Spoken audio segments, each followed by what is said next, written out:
My name is Jordan Doucet. My major is chemistry and my minor is math. I was a member of the Health and Career Science Club and the Math and Computer Science Club. My involvement in the Health and Career Science Club would lead to where we would help the community hand out trees. I enjoyed handing out trees with Dr. Klein and the members of HSCC. I also enjoyed the community within that club.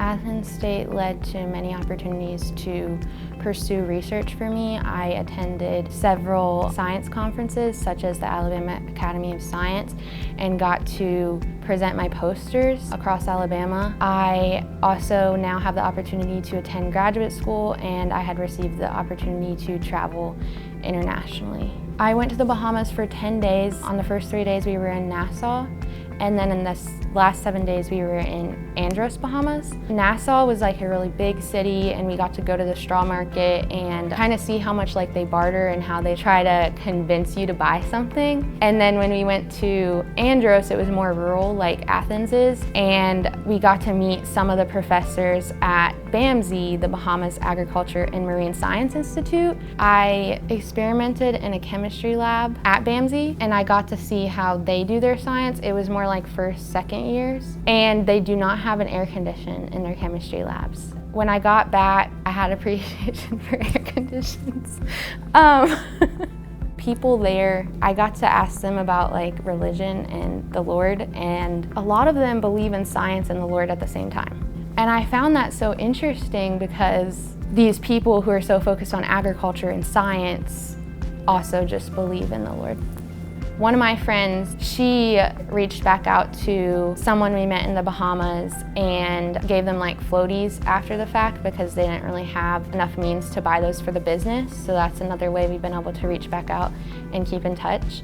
And then community here, I made a lot of friends through the Health and Career Science Club, and even through classes. I would like form study groups and ask people to study, and then we would just hop online or go in person and do practice exams before the test. And I really benefited from like learning how other people work problems, and I think collaborative learning really helps.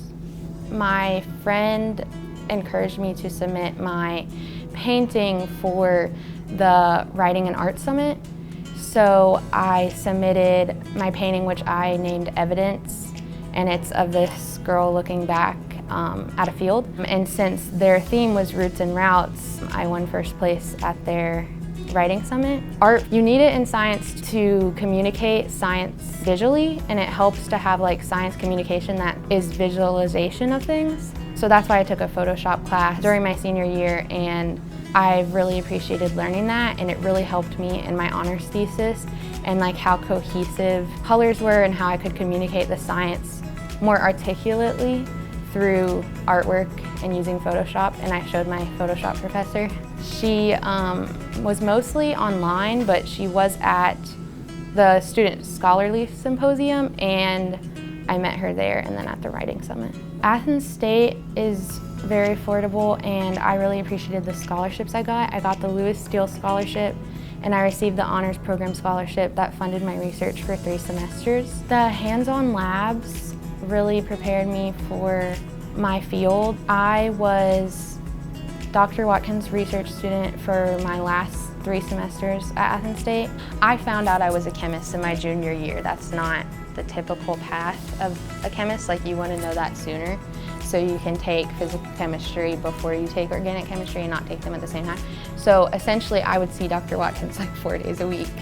But I would ask him a lot of questions, and that's actually how I became his research student, because after class I would ask like, how does this problem work? How does this synthesis work? Like, what does this cation do? Like, and then at the end of that semester he asked me if I'd like to be his research student.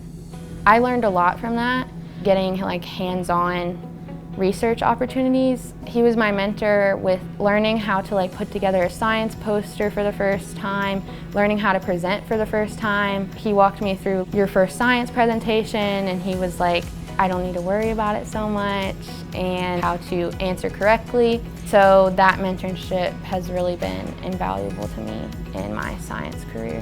In my last semester, my research poster won 4 awards. I went to the Alabama Academy of Science, and that's when I won 3rd place for my research poster, which I actually didn't know until like 40 days later.